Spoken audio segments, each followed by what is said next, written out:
So, the giant green, super fat dinosaur dream. Let me see if I can get this right. I'll probably go around in circles because I'm not very organized. So, there was a lot to the dream, of course, but generally the landscape of the dream was kind of like, I don't know, like Legoland.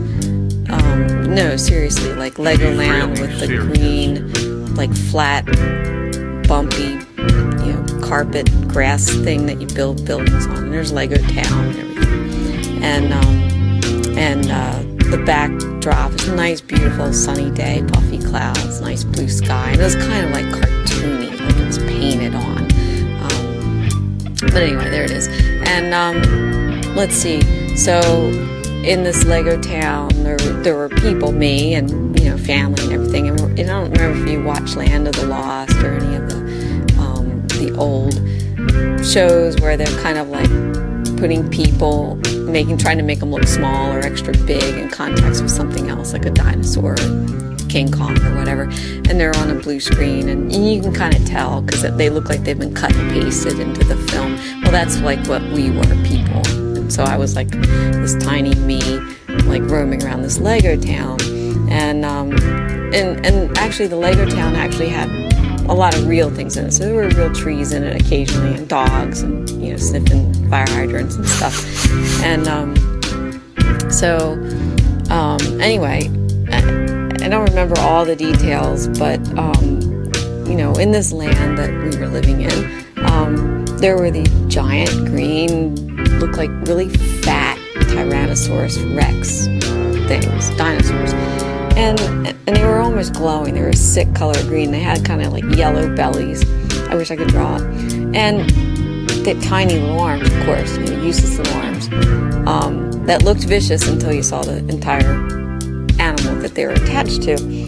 And out of the middle of their forehead was this like goofy ass flower that grew out of their head. Only on mature dinosaurs, not the babies.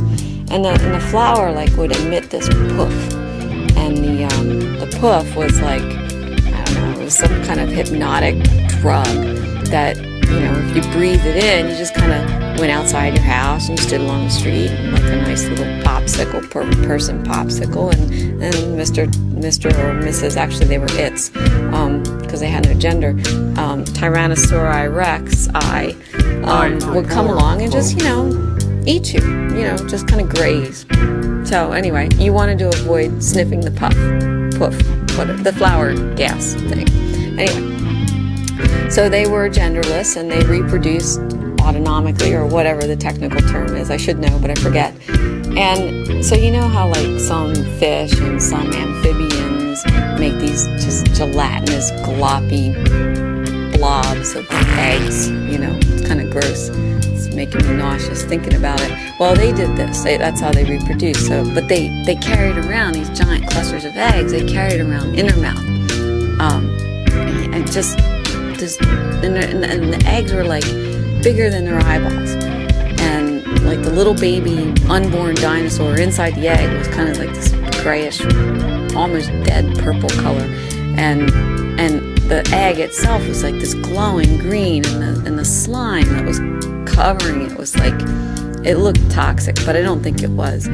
Anyway, they run around with these egg masses in their mouths all during the time until they're ready to like hatch the eggs. And when they hatch the eggs, they actually have to barf them out onto like really fresh, really hot asphalt, because the heat of the asphalt and the vapors, the nasty vapors that are coming off the fresh asphalt, were necessary to create a reaction to hatch the eggs, to break apart the egg casing and hatch the eggs and let the baby dinosaurs out.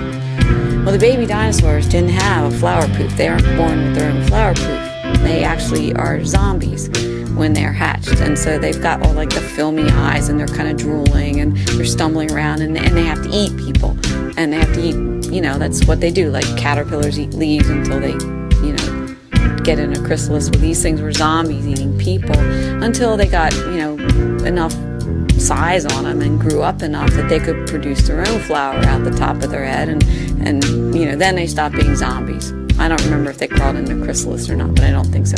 Anyway, there was a scene in there where I was like hiding. I ran into the big dinosaurs coming down the street, bum, bum, bum, bum. And, it's got egg masses in it, but the one behind it didn't, so it could actually eat you.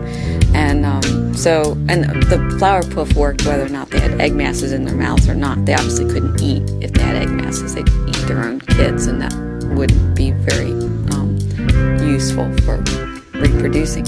Anyway, so I heard the dinosaurs coming, and I ran inside this Lego house, which, I ducked down, I kneeled down behind these Lego windows, and then my knees were getting, hurting because I'm, kneeling on this hard plastic things with this plastic round bumps on them, and I was getting kind of worried.